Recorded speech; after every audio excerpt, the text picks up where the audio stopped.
This problem is telling us this is an architectural side view of a house, and this that I highlighted is a support beam, and they said the support beam is 12 feet, and the total distance of the house from front, this is the front to the back of the house, this is like a bird's eye view, the total distance from the front to the back is 25 feet, that's what I've got right there.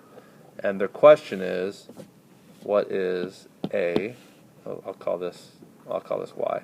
What is the distance y right there? In other words, what's the distance from the front of the house, right here, to the support beam right there? They want us to know the distance.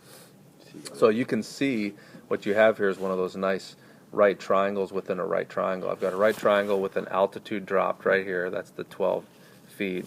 And we know that 12 is the geometric mean between this side right here, y, and this side right here, which I don't have labeled. But what is that? If this whole thing is 25 and this is y, then what's that distance right there?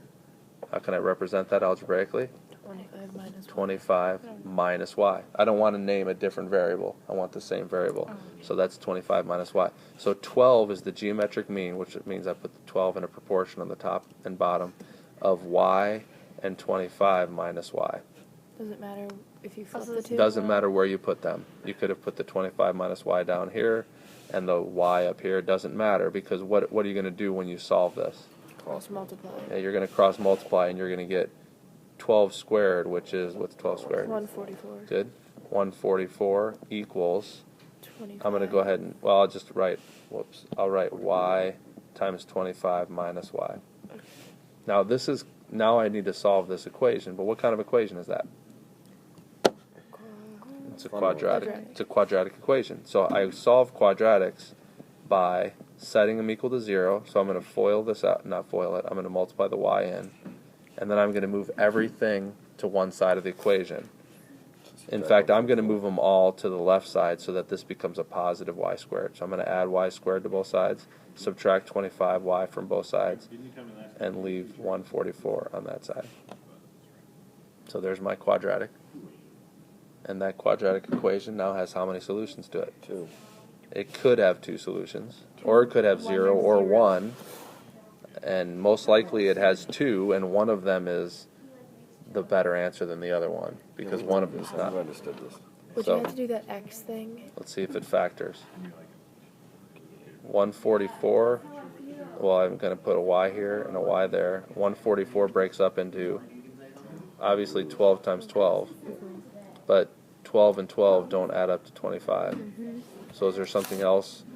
Think of 12 times 12, and 12 is 3 times 4, so I could try different things. This is where I personally would guess and check. 36. And with a little bit of guessing and checking, you'll find that 16 times 9 is 144, so I'm going to make them both negative, because that's a negative right there.